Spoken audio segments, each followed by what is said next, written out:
പാണക്കാട് സാദിഖ് അലി ശിഹാബ് തങ്ങൾ വീണ്ടും അദ്ദേഹത്തെ വിമർശിച്ചിരിക്കുകയാണ് മുഖ്യമന്ത്രി പിണറായി വിജയൻ. എന്ത് സൂചനയാണ് ഇതിലൂടെ മുഖ്യമന്ത്രി നൽകുന്നത്? ഇത് വെറും വിമർശനമല്ല, വളരെ രൂക്ഷമായ ആക്രമണമായിരുന്നു. കൊല്ലത്ത് കൊട്ടാരക്കരയ്ക്കടുത്ത് നെടുവത്തൂർ എന്ന് പറയുന്ന സ്ഥലത്ത് ഒരു ഏരിയ കമ്മിറ്റി ഓഫീസ് ഉദ്ഘാടനം ചെയ്യുകയായിരുന്നു. CPM-ൻ്റെ ഏരിയ കമ്മിറ്റി ഓഫീസ് ഉദ്ഘാടനത്തിനിടെയാണ് മുഖ്യമന്ത്രി വിമർശനത്തിൻ്റെ കെട്ടഴിച്ചു വിട്ടത്. നേരത്തെ പാലക്കാടായിരുന്നു. അപ്പോൾ പാണക്കാട് സാദിഖ് അലി ശിഹാബ് തങ്ങൾ അദ്ദേഹത്തിനെതിരെ ഇങ്ങനെ അങ്ങ് മാലവെള്ളപ്പാച്ചിൽ പോലെയാണ് പറഞ്ഞത്. അപ്പോൾ പിണറായി അത് പറഞ്ഞു തുടങ്ങിയത് എങ്ങനെയെന്ന് വെച്ചാൽ, പാണക്കാട് തങ്ങളെ ആരും വിമർശിക്കാൻ പാടില്ല, ഞാൻ വിമർശിക്കരുത് എന്ന് പല കോണുകളിൽ നിന്ന് അഭിപ്രായം വരുന്നു. അത് സൗകര്യമില്ല, വിമർശിക്കും. ഞാൻ വിമർശിച്ചത് പാണക്കാട് തങ്ങളുമാരെ അല്ല, മുസ്ലിം ലീഗ് സംസ്ഥാന പ്രസിഡന്റിനെയാണ് എന്നാണ്. അത് ന്യായമാണ് ആ പറഞ്ഞത്. കാരണം ഒരു രാഷ്ട്രീയ പാർട്ടിയുടെ സംസ്ഥാന പ്രസിഡന്റിനെ മറ്റൊരു രാഷ്ട്രീയ പാർട്ടിയുടെ നേതാവിനെ വിമർശിക്കാം, അണികൾക്ക് വിമർശിക്കാം, പ്രവർത്തകർക്ക് വിമർശിക്കാം, അതൊക്കെ ചെയ്യാം. ഇവിടെ ഈ സാദിഖ് അലി ശിഹാബ് തങ്ങളെ വിമർശിച്ചു എന്നുള്ള ആക്ഷേപം മാറ്റിവെച്ചാൽ അതിനകത്ത് വേറെ പ്രശ്നങ്ങളൊന്നുമില്ല. അത് സ്വാഭാവികമായിട്ടും രാഷ്ട്രീയ പാർട്ടികൾ തമ്മിൽ ചെയ്യുന്നതാണ്. പക്ഷേ ഇവിടെ അങ്ങനെയല്ല. ഇതൊക്കെ പറഞ്ഞെങ്കിലും പിണറായി ആത്യന്തികമായിട്ട് മുസ്ലിം ലീഗിനെ കടന്നാക്രമിക്കുകയായിരുന്നു. അതായത് പിണറായി പറയുന്നത് ജമായത്ത് ഇസ്ലാമിയുമായിട്ടും SDP-യുമായിട്ടും കൂട്ടുചേർന്നുകൊണ്ട് മുസ്ലിം ലീഗ് പല സ്ഥലങ്ങളിലും പ്രവർത്തനങ്ങൾ നടത്തുന്നുണ്ട്. അത് ഉണ്ടായത് ഈ തങ്ങൾ വന്നതിന് ശേഷമാണ്. സാദിഖ് അലി ശിഹാബ് തങ്ങൾ വന്നതിന് ശേഷമാണ് അത്തരം രീതിയിലുള്ള ഒരു പ്രവണത ലീഗിൽ കടന്നുകൂടിയത്. അതിനെയാണ് ഞാൻ വിമർശിക്കുന്നത്. അപ്പോൾ എനിക്ക് പിന്നെ അതുകൂടാതെ പറയുന്നത് സന്ദീപ് വാര്യരെ, ഇപ്പോഴും RSSകാരനായി തുടരുന്ന സന്ദീപ് വാര്യരെ നിങ്ങൾ സ്വീകരിച്ചു, അത് തെറ്റല്ലേ? അതായത് വർഗീയതയായിട്ട് ഞങ്ങൾ വളരെ നീറ്റാണ്, നിങ്ങളാണ് മഹാവൃത്തികെട്ടവന്മാർ എന്നാണ്. അല്ല, ഞങ്ങൾക്ക് വർഗീയത ഒട്ടുമില്ല. പക്ഷേ ഞങ്ങൾ എന്ത് ചെയ്യും? പിന്നെ കോയമ്പത്തൂർ സ്ഫോടന കേസിൽ തെളിവുകളുടെ അഭാവത്തിൽ വെറുതെ തെളിവില്ലാത്തത് കൊണ്ട്, കുറ്റവാളിയല്ല എന്നല്ല പറഞ്ഞത് കോടതി, തെളിവുകളുടെ അഭാവത്തിൽ പിന്നെ പ്രതിപട്ടികയിൽ നിന്ന് ഒഴിവാക്കി ജയിൽ മോചിതനാക്കി വിട്ട അബ്ദുൽ നാസർ മദനിയുടെ കേരളം മുഴുവനും വർഗീയ വിഷം വമിപ്പിക്കുന്ന തീപ്പൊരി പ്രസംഗങ്ങളുമായിട്ട് നടന്ന അബ്ദുൽ നാസർ മദനിയുടെ ഇടതുവശത്തും വലതുവശത്തുമൊക്കെ ഞങ്ങൾക്കിരിക്കാം, PDP-യുമായിട്ട് ഞങ്ങൾക്ക് കൂടാം. ISS എന്ന ഇസ്ലാമിക് സർവീസ് സൊസൈറ്റി എന്നൊരു തീവ്രവാദ സംഘടന രൂപീകരിച്ച് പ്രവർത്തനങ്ങളുമായിട്ട് മുന്നോട്ട് പോയി വലിയ വിഘടനവാദത്തിന് ശംഖുലി മുഴക്കിയ ആളാണ് അബ്ദുൽ നാസർ മദനി. മുസ്ലിം സമൂഹത്തിൽ നിന്ന് ഒരുപാട് ചെറുപ്പക്കാരെ വഴിതെറ്റിച്ചു കൊണ്ടുവന്ന് തീവ്രവാദത്തിലേക്കും, തടിയൻ്റെ അവിടെ നസീറിനെ പോലെയുള്ള ആൾക്കാരെയൊക്കെ തീവ്രവാദത്തിലേക്ക് തള്ളിവിട്ട ആളാണ് അബ്ദുൽ നാസർ മദനി.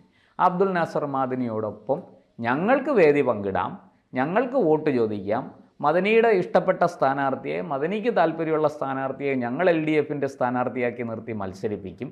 പക്ഷേ ഇതൊന്നും ലീഗ് ചെയ്യരുത്, BJP ചെയ്യരുത്, കോൺഗ്രസ് ചെയ്യരുത്. എന്ത് ന്യായമാണത്? നിങ്ങൾ SDP-യുടെ വോട്ട് വാങ്ങിക്കുന്നു, നിങ്ങൾ പിന്നെ ജമാഅത്ത് ഇസ്ലാമിയുമായിട്ട് കൂട്ടുകൂടുന്നു, ഇതൊക്കെ നിങ്ങൾ ചെയ്യുന്നത് തെറ്റാണ്. അവർ തെറ്റാണെന്ന് പറയാൻ, വിമർശിക്കാനുള്ള അർഹത ഇപ്പുറത്തുണ്ടോ? ഈ ലീഗിനെ പുറത്ത് ചാടിച്ച് ശ്രമിച്ച ആൾക്കാരാണ്. അതെ, അതാണ് അടുത്തത് പറയാൻ വന്നത്. UDF-ൽ നിന്ന് എങ്ങനെ കുത്തിത്തിരിപ്പുണ്ടാക്കി ലീഗിനെ കുറെ കാലങ്ങളായി ശ്രമിച്ചുകൊണ്ടിരുന്നു, അത് പരാജയപ്പെട്ടു. അല്ല, അത് ശ്രമിച്ചുകൊണ്ടിരുന്നു എന്ന് വെച്ചാൽ CPM-നേക്കാൾ കൂടുതൽ ശ്രമിച്ചുകൊണ്ടിരുന്നത് മുഖ്യമന്ത്രി പിണറായി വിജയനാണ്. അതിൽ പരാജയപ്പെട്ടു, ആകെ പ്രാന്ത് പിടിച്ചിരിക്കുക. അതിൽ പരാജയപ്പെട്ടു എന്ന് മാത്രമല്ല, ഈ CPM, ഞാൻ മുമ്പേയും പറഞ്ഞതാണ്, ഇപ്പോഴും പറയുന്നു, ഈ ചർച്ചയിലും പറയുന്നു, CPM-ന് അവരുടെ അടിത്തറയായിട്ട് നിന്ന വോട്ട് ബാങ്കിൽ വിള്ളൽ വീണിരിക്കുന്നു. ഇതൊരു സത്യമാണ്. ഈഴവ വോട്ട് ബാങ്കിൽ, ഹിന്ദു ഈഴവ വോട്ട് ബാങ്കിൽ ഹിന്ദുക്കളുടെ ഒരു ഏറ്റവും വലിയ രാഷ്ട്രീയ പാർട്ടി കേരളത്തിലത് ഹിന്ദുക്കളുടെ പാർട്ടി, ഹിന്ദുക്കളുടെ വോട്ട് ബാങ്കുള്ള പാർട്ടി CPM-ആണ്, BJP അല്ല. അപ്പോൾ അങ്ങനെയുള്ള CPM അവരുടെ ഹിന്ദു വോട്ട് ബാങ്കിൽ വലിയ ചോർച്ചയുണ്ടായിരിക്കുന്നു. ശബരിമല കാലത്ത് പോലും സംഭവിക്കാത്ത ചോർച്ച ഇക്കുറി സംഭവിച്ചു ലോക്സഭാ തെരഞ്ഞെടുപ്പിൽ. ഇത് ഈ സത്യം മറ്റാരെക്കാളും നന്നായിട്ട് ബോധിക്കുന്നത് പിണറായി വിജയനാണ്. അന്ന് പോട്ടെ, ശബരിമലയുടെ ഇഷ്യൂവിൻ്റെ പുറത്ത് കുറേ ആൾക്കാർ, നിഷ്പക്ഷമായിരിക്കുന്ന കുറേ വോട്ടുകളെല്ലാം, ഹിന്ദു വോട്ടുകളെല്ലാം പിന്നെ CPM കിട്ടേണ്ടത് നഷ്ടപ്പെട്ടു എന്ന് പറയാം. പക്ഷേ ഇന്നോ, ഇപ്പം ഏത് ഇഷ്യൂ ഉണ്ടായിട്ടാണ് പിണറായി വിജയൻ ഇത്രയും ശക്തമായ തിരിച്ചടി കിട്ടിയിരിക്കുന്നത്? അതായത് LDFും ഈ സർക്കാരും പിണറായി വിജയനും നഗ്നമായി ന്യൂനപക്ഷ പ്രീണനമല്ല, മുസ്ലിം പ്രീണനം നടത്തുന്നു എന്നുള്ള ആക്ഷേപം BJP ഉന്നയിക്കുന്നത് ജനങ്ങൾ സ്വീകരിച്ചിരിക്കുന്നു. കേരളത്തിലെ ഹിന്ദുക്കൾ സ്വീകരിച്ചിരിക്കുന്നു. അത് പിണറായിയും സ്വീകരിച്ചതിൻ്റെ തെളിവാണ് ഇപ്പോൾ ഈ ലീഗിൻ്റെ സംസ്ഥാന പ്രസിഡന്റിനെതിരെ, സാദിഖ് അലി ശിഹാബ് തങ്ങൾക്കെതിരെ ഇത്രയും രൂക്ഷമായ ആക്രമണമായിട്ട് രംഗത്ത് വരാൻ കാരണം. അത് സ്വീകരിക്കാത്തത് കൊണ്ടാണ് VD സതീശൻ പറയുന്നത് BJPക്കും CPM-നും ഒരേ ശബ്ദമെന്ന്, രണ്ടുപേർക്കും ഒരേ ശബ്ദമാണ് ഇപ്പോൾ. ഇപ്പോൾ ഈ പിണറായി വിജയൻ ഈ പറയുന്നത് വെറും രാഷ്ട്രീയവും വോട്ട് നേടാനുള്ള തട്ടിപ്പുമാണ്. കാലിൻ്റെ അടിയിലെ മണ്ണൊലിച്ചു പോയി. അപ്പോൾ വീഴ്ച സുനിശ്ചിതമാണ്. വരാൻ പോകുന്ന നിയമസഭാ തെരഞ്ഞെടുപ്പിൽ 8 നില പൊട്ടി പാട്ടും പാടി വീട്ടിൽ പോയിരിക്കാം. ഈ ഒരു ഭയം പിണറായിയെ പിടികൂടിയിരിക്കുന്നു. ധർമ്മടത്ത് പോലും ലോക്സഭാ തെരഞ്ഞെടുപ്പിൽ വോട്ട് കുറഞ്ഞു. പിണറായിയുടെ ഭയം, വോട്ട് കുറഞ്ഞു എന്ന് മാത്രമല്ല, പിണറായിയുടെ ഭയത്തിന് മറ്റൊരു പ്രധാന കാരണമുണ്ട്. BJPക്ക് വോട്ട് കൂടി. അതാണ് ഞാൻ പറയാൻ വന്നത്. പിണറായിയുടെ ഭയം BJPക്ക് ലാഭമായി. പിണറായിയുടെ ഭയത്തെ BJP മുതലാക്കുന്നു. തീർച്ചയായിട്ടും ഏത് രാഷ്ട്രീയ പാർട്ടിയും ചെയ്യില്ലേ? എതിരാളിയുടെ വീഴ്ച മുതലെടുക്കാനല്ലേ ശ്രമിക്കുകയുള്ളൂ, അത് ചൂഷണം ചെയ്യാനല്ലേ ശ്രമിക്കുകയുള്ളൂ. അത് ചെയ്തില്ലേ BJP അല്ല.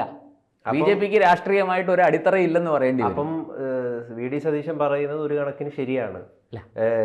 അതായത് CPM-ഉം BJPക്കും ഒരേ ശബ്ദമാണ്. അല്ല, ഇപ്പോൾ ഒരു കാര്യത്തെ വിമർശിക്കേണ്ടി വരുമ്പം രണ്ടു കൂട്ടരും ചേർന്ന് രണ്ടു കൂട്ടരും വിമർശിക്കുക. അപ്പോൾ രണ്ടു കൂട്ടരുടെയും ശബ്ദത്തിൽ സാമ്യം വരുന്നത് ഒരു കുറ്റമല്ല. ഇവിടെ ഞാൻ പറഞ്ഞു വരുന്നത്, പിണറായി വിജയൻ ഇത് പറയാൻ യാതൊരു യോഗ്യതയില്ല. ഈ പാണക്കാട് തങ്ങളെ ഇങ്ങനെ അതിരൂക്ഷമായി വിമർശിക്കുന്നതിൻ്റെ പുറകിൽ ഒറ്റ ഉദ്ദേശമേ ഉള്ളൂ, അത് ഹിന്ദു വോട്ട് ബാങ്ക് തിരിച്ചു പിടിക്കുക എന്നുള്ളതാണ്. അതിനപ്പുറത്തേക്കൊന്നുമില്ല. ഇപ്പോൾ ഈ കൊല്ലത്ത് പ്രസംഗിക്കുമ്പോഴും പിണറായി വിജയൻ ഒരു കാര്യം ഓർമ്മിപ്പിച്ചു. തലശ്ശേരി കലാപം ഓർമ്മയില്ലേ? അവിടെ ജീവൻ നഷ്ടപ്പെട്ടത് ഞങ്ങൾക്കാണ്. എന്തിനു വേണ്ടി? ഒരു പള്ളി സംരക്ഷിക്കാൻ. ഇങ്ങനെ കല്ല് വെച്ച നുണ പറയുന്ന ഒരു മുഖ്യമന്ത്രി കേരളത്തിനുണ്ടായി എന്ന് പറയുന്നത് വലിയ സങ്കടമാണ്. എന്താണ് നാണക്കേടാണ്. നിയമസഭയിൽ ഉൾപ്പെടെ വലിയ ചോദ്യങ്ങൾ വന്ന് പിണറായി വിജയൻ, മുഖ്യമന്ത്രിയായ പിണറായി വിജയൻ തന്നെ നിശബ്ദനായിട്ട് ഒരക്ഷരം ഉരിയാടാതെ മടങ്ങിപ്പോയി സീറ്റിയിരുന്ന ഒരു സംഭവമുണ്ട്. PT തോമസ് എല്ലാവർക്കും അറിയുന്നതല്ലേ. PT തോമസ് അതിൻ്റെ വീഡിയോ സഭാ TV-യിൽ നിന്ന് ആ വീഡിയോ എടുത്ത് നാട് നീളെ പ്രചരിപ്പിച്ചില്ലേ ആൾക്കാർ. എന്താ പിണറായി വിജയൻ എന്താ പറഞ്ഞേ? ഞങ്ങളുടെ സഖാവ് കുഞ്ഞിരാമൻ കൊല്ലപ്പെട്ടു. എങ്ങനെ? തലശ്ശേരി കലാപം നടന്നപ്പോൾ. 72-ലെ കലാപത്തെക്കുറിച്ചൊക്കെയാണ് പറയുന്നത്. 72 ആ കാലത്ത് നടന്ന പ്രശ്നങ്ങളെക്കുറിച്ചാണ് പറയുന്നത്. അപ്പോൾ ഒരു പള്ളി സംരക്ഷിക്കാൻ RSSകാർ ആക്രമിക്കാൻ വന്നു. അന്ന് ആ ഭാഗത്ത് RSSൻ്റെ പ്രവർത്തനം തുടങ്ങിയിട്ടില്ല. ഇതിനൊക്കെ ചരിത്രപരമായ രേഖകളില്ലേ? ഈ മുഖ്യമന്ത്രി ഇത് എന്താ പറയണേ? വിധേയത്തിൽ കമ്മീഷൻ, ജസ്റ്റിസ് വിധേയത്തിൽ കമ്മീഷനാണ് അത് അന്വേഷിച്ചത്.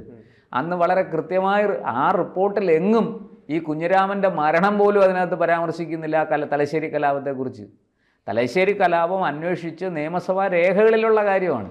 ഇത്ര പച്ചയായിട്ട് നഗ്നമായ സത്യം നമ്മുടെ മുന്നിൽ നിൽക്കുമ്പോൾ, അങ്ങനെ പകൽ പോലെ വെട്ടിത്തിളങ്ങി നിൽക്കുമ്പോഴാണ് മുഖ്യമന്ത്രി കല്ല് വെച്ച നുണ. ഇത് ആരെ പറ്റിക്കാനാണ് ഇത് പറയുന്നത്?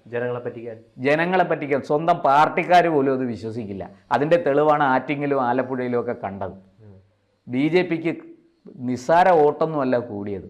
2019-നേക്കാൾ ഏതാണ്ട് 60,000-70,000 വോട്ട് കൂടി ആറ്റിങ്ങൽ. ആലപ്പുഴയിൽ എത്ര ഇരട്ടിയാണ് കൂടിയേ? നിങ്ങളെ കണക്കൊന്ന് പരിശോധിക്കുക. എന്താ ഈ പിണറായി വിജയൻ ഇതൊന്നും മനസ്സിലാക്കാതെ ഈ നുണകൾ കൊണ്ട് കെട്ടിപ്പൊക്കി ഇതിനെയൊക്കെ പ്രതിരോധിക്കാൻ പറ്റുമോ? ഈ നഷ്ടപ്പെട്ട ഒലിച്ചുപോയ മണ്ണ് തിരിച്ചു പിടിക്കാൻ പറ്റുമോ? ഇത് ആരോടാ പറയണേ? കേരളത്തിലെ ജനങ്ങളൊക്കെ അത്ര മണ്ടന്മാരാണ്. ഒരു തലശ്ശേരി കലാപം, ഒരു കുഞ്ഞിരാമൻ ഏതോ കള്ളി ഷാപ്പിൽ കിടന്ന് അടിയുണ്ടാക്കി കുത്തുകൊണ്ട് മരിച്ചു. കുഞ്ഞിരാമൻ്റെ ബോഡി കൊണ്ടുവന്ന് പള്ളിയുടെ മുമ്പിലിട്ടു. കുഞ്ഞിരാമൻ രക്തസാക്ഷിയായി. PT തോമസ് അറഞ്ചം പുറഞ്ചം വലിച്ചു കീറി കൈ കൊടുത്തു പിണറായി വിജയൻ. എന്താ പിണറായി ആദ്യം വലിയ കോലാഹലമായിട്ട് ഇറങ്ങിയല്ലോ, എണീറ്റല്ലോ. ഞാൻ ആ സഭയെ വാർത്ത റിപ്പോർട്ട് ചെയ്ത ആളാണ്, എനിക്കറിയാം. വലിയ ബഹളമായിട്ട് പിണറായി വിജയൻ എഴുന്നേറ്റു. എന്നിട്ട് എന്ത് സംഭവിച്ചു? രേഖാമൂലം നിയമസഭാ രേഖകൾ സഹിതം വിധേയത്തൽ കമ്മീഷൻ്റെ അന്വേഷണ റിപ്പോർട്ട് സഹിതം PT തോമസ് അടിച്ചിരുത്തി കളഞ്ഞു മുഖ്യമന്ത്രിയെ. വെച്ച നാക്കെടുക്കാതെ മുഖ്യമന്ത്രി സീറ്റ് മിണ്ടാതിരുന്നു. എന്തായാലും പ്രത്യേക ആക്ഷനൊക്കെ ഇപ്പോ പ്രത്യേക ആക്ഷനൊക്കെ എടുക്കാൻ കഴിവുള്ള ഒരാളാണ് മുഖ്യമന്ത്രി പിണറായി വിജയൻ. അദ്ദേഹം പറയുന്നത് കല്ല് വെച്ച നുണകളാണെന്നൊക്കെ പറയുന്നത് ഒരിക്കലും യോജിക്കാൻ വേണ്ടി സാധിക്കില്ല. അദ്ദേഹം ഒരു കറ കളഞ്ഞ സഖാവ് തന്നെയാണ്. അദ്ദേഹം സഖാവായിക്കോട്ടെ, നമുക്ക് ഒരു വിരോധവുമില്ല. പക്ഷേ വസ്തുതകളായിട്ട് പറയണം. ഒരിക്കലും വസ്തുതകളെ വളച്ചൊടിക്കരുത്. അദ്ദേഹത്തിന് ലീഗിനെ എതിർക്കാം, നമ്മൾ അതിനെ എതിർത്തുകൊണ്ട് അത് ചെയ്യാൻ പാടില്ല. ഇത് ഈ ഉട്ടോപ്യൻ ഈദി അമീൻ്റെ ഭരണമൊന്നുമല്ല, ജനാധിപത്യമാണ് കേരളത്തിലും ഭാരതത്തിലും നിലനിൽക്കുന്നത്. നരേന്ദ്രമോദിയെ വിമർശിക്കാം, അമിത്ഷായെ വിമർശിക്കാം, എല്ലാവരെയും വിമർശിക്കാം. നമുക്ക് വിമർശിക്കുന്നതിനൊന്നും ഒരു കുഴപ്പമില്ല. പക്ഷേ അതിൻ്റെ നുണ പറയരുത്. ഈ നുണകൾ പറഞ്ഞുകൊണ്ട് നുണകൾ വെച്ച് ഈ എന്താ പറയുക, അമ്പിൻ്റെ മുനയിൽ നുണ പുരട്ടിയിട്ട് അയക്കരുത്. അത് വിഷം പുരട്ടി അയക്കുന്ന പോലെയാണ്. അത് ചെയ്യരുത്. മുഖ്യമന്ത്രിക്ക് ആ ഇരിക്കുന്ന കസേരയ്ക്ക് ഒരു വലിപ്പമുണ്ട്. CPMൻ്റെ സംസ്ഥാന സെക്രട്ടറിക്ക് പറയാം, കുറച്ചുകൂടെ ഔചിത്യമുണ്ട്. മുഖ്യമന്ത്രി അങ്ങനെ പറയരുത്. ഒരു സാധാ പാർട്ടിക്കാരൻ്റെ ഇതിലേക്ക് മുഖ്യമന്ത്രി തരം താടരുത്. ഒരു സ്ഥാനത്തിരിക്കുന്നയാൾ, അതിപ്പോൾ നരേന്ദ്രമോദി ആകട്ടെ, അമിത്ഷാ ആകട്ടെ, അല്ലെങ്കിൽ നമ്മുടെ പ്രതിപക്ഷ നേതാവാകട്ടെ, അവരൊക്കെ ഇരിക്കുന്ന കസേരയ്ക്ക് ഒരു വിലയുണ്ട്. ആ വിലയിൽ നിന്ന് താഴോട്ട് വരാൻ അവർ ശ്രമിക്കരുത്. ഇത് പിണറായി വിജയൻ എന്ന മുഖ്യമന്ത്രിയോട് മാത്രമല്ല നമ്മൾ പറയുന്നത്. ഇത് ജനാധിപത്യ സംവിധാനത്തിൽ മാധ്യമങ്ങൾ ഇത് പറയാൻ തയ്യാറാകണം. നിങ്ങൾ ഇരിക്കുന്ന കസേരയ്ക്കും നിങ്ങൾ വഹിക്കുന്ന പദവിക്കും അർഹിക്കുന്ന ഗൗരവം കൊടുത്തുകൊണ്ടേ സംസാരിക്കാവൂ. അല്ലാതെ തറ രാഷ്ട്രീയം പറയരുത് എന്നുള്ളതാണ് നമുക്കിവിടെ പറയാം. ഇത് സമൂഹത്തിൽ സ്പർദ്ധ ഉണ്ടാക്കാനല്ലേ ഉപകരിക്കുള്ളൂ. ഇതുകൊണ്ട് എന്താ ഗുണം? ഒരു വിഭജനം മാത്രമാണ്. ഒരു വിഘടനവാദമാണ് സഖാവ് പിണറായി ഉണ്ടാക്കുന്നത്. ഒരു വിഘടനം മാത്രമാണ്. ഒരു വിഭജനത്തിൻ്റെ സ്വരമാണ് മുഖ്യമന്ത്രി പറഞ്ഞത്.